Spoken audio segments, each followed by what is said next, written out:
নমস্কার, 7 hour news নেটওয়ার্কে আপনাদের স্বাগত।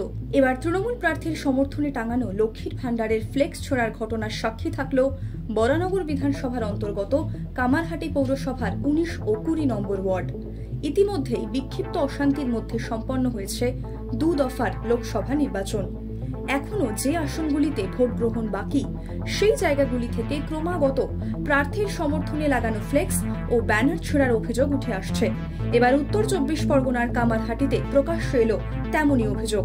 আর এই ঘটনাকে কেন্দ্র করে রাজনৈতিক তরজা শুরু হতেও বেশি সময় লাগেনি। সিসিটিভি ক্যামেরার ফুটেজ অনুযায়ী দেখা যাচ্ছে, রাতের অন্ধকারে 2 যুবক রাস্তা ধরে হাঁটছিলেন। সেই সময় তাদের মধ্যে এক যুবক আচমকাই দেওয়ালে লাগানো লক্ষ্মীর ভান্ডারের ফ্লেক্স ছুড়ে দিয়ে বেমালুম আবার হাঁটতে শুরু করেন। তৃণমূল কংগ্রেস প্রার্থীর সমর্থনে লাগানো লক্ষ্মীর ভান্ডারের ফ্লেক্স ছোড়ার ঘটনায় সরাসরি বিরোধী দলকেই দায়ী করলেন তৃণমূল নেতা অঞ্জন পাল।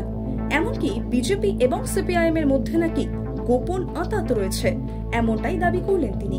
আর কি বললেন তিনি, শুনুন। তৃণমূল কংগ্রেসের প্রার্থীর সপক্ষে প্রচারের জন্য যে লক্ষ্মী ভান্ডারের ফ্লেক্স লাগানো হয়েছিল, উদ্দেশ্য প্রণোদিতভাবে বিরোধী দলের দুষ্কৃতীরা সেই ফ্লেক্সগুলোকে ছিঁড়ে দিয়েছে।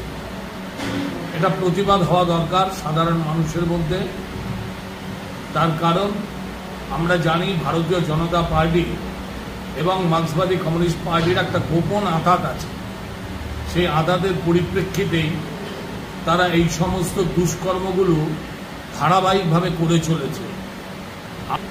আমরা এই নিয়ে কোনো উত্তেজনাকে প্রভাবিত করতে চাই না, কিন্তু একটা চরম বিশৃঙ্খলা তৈরি করলে যদি অনবরত আমাদের ফ্লেক্স, ব্যানার, হোর্ডিং ছিঁড়তে থাকে, তবে নিশ্চয়ই আমরা সাধারণ মানুষ বা নির্বাচক মণ্ডলীর কাছে বিচার চাইব।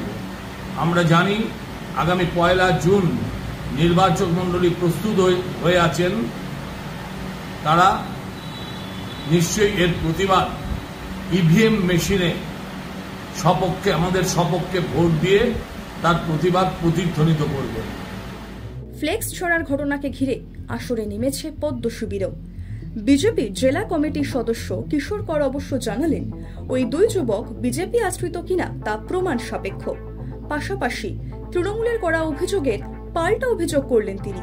তার বক্তব্য অনুযায়ী বিভিন্ন জায়গায় বিজেপিরও ফ্লেক্স ছোড়া হয়েছে এবং তৃণমূল এই একটি ঘটনাকে ইস্যু করে এলাকায় উত্তেজনা সৃষ্টির চেষ্টা করছে।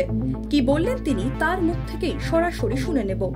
প্রমাণ সাপেক্ষ যে সিসিটিভিতে যাতে দেখা যাচ্ছে তৃণমূলের ফ্লেক্স ছেড়ার নিয়ে, তো তারা যে বিজেপি কর্মী কিনা সেটা তো প্রমাণ সাপেক্ষ ব্যাপার, সেটা নির্বাচন কমিশন বা পুলিশ দেখতে পারে। তো একটা ফ্লেক্স ছেড়াকে কেন্দ্র করে যদি মনে হয় যে এলাকায় উত্তেজনা তৈরি করছে বিজেপির দুষ্কৃতীরা, তো এরকম তো বিজেপির যে ক্যান্ডিডেট, আমাদের লোকসভার ক্যান্ডিডেট শিলভদ্র দত্তর সমস্ত বিধানসভায় বিভিন্ন জায়গায় আমরা দেখেছি যে ফ্লেক্স ছেড়া। তো এই একটা ফ্লেক্স ছেড়াকে কেন্দ্র করে এইরকম একটা অভিযোগ করে মানে কারা এলাকায় মানে অশান্তির পরিবেশ তৈরি করতে চাইছে, এটা তো বোঝাই যাচ্ছে। তো দুপক্ষেরই ফ্লেক্স ছেড়া হচ্ছে। এখন কে কোন উদ্দেশ্যে ছিঁড়ছে সেভাবে তো প্রমাণ সাপেক্ষ বিষয়। তো আমি বলবো যে এই বিষয়গুলো পুলিশ দেখুক বা নির্বাচন কমিশন দেখলেই মনে হয় ভালো হয়, যে তৃণমূল কংগ্রেস পার্টিকুলার অভিযোগ করবে আর তার ভিত্তিতে বলা হবে যে বিজেপির দুষ্কৃতকারীরা এই ঘটনা ঘটিয়েছে। তো সেটা তো উল্টো পক্ষ থেকে আমরাও এই কথাটা বলতে পারি। কোনো ঘটনার পেছনে সবসময় বিজেপিকে দোষারোপ করা, এটা তৃণমূল সবসময় করে, কিন্তু এক্ষেত্রে আমরা বরঞ্চ উল্টোটাই দেখেছি। বেশিরভাগ ক্ষেত্রে বিভিন্ন সময় তৃণমূল কংগ্রেসের দুষ্কৃতীরাই বিরোধী পক্ষের ফ্লেক্স, ফেস্টুন এগুলো ছেড়ে, এটা এর আগেও বারবার দেখা গিয়েছে। সব মিলিয়ে তাই বলাই যায়, ভোটের মুখে বিভিন্ন রাজনৈতিক দলগুলির এই অভিযোগ পাল্টা অভিযোগ এবং উত্তপ্ত বাক্য বিনিময়ের ঠেলায় পরিবেশের সাথে ক্রমশই উত্তপ্ত হচ্ছে রাজ্য রাজনীতিও। কামারহাটি থেকে রাজাদের রিপোর্ট, 7 আওয়ার নিউজ নেটওয়ার্ক। আরও বিভিন্ন খবরের আপডেট জানতে হলে 7 আওয়ার নিউজ চ্যানেলটিকে সাবস্ক্রাইব করতে ভুলবেন না, কারণ আপনাদের একটা সাবস্ক্রিপশন আমাদের কাছে অত্যন্ত মূল্যবান। জয় হিন্দ।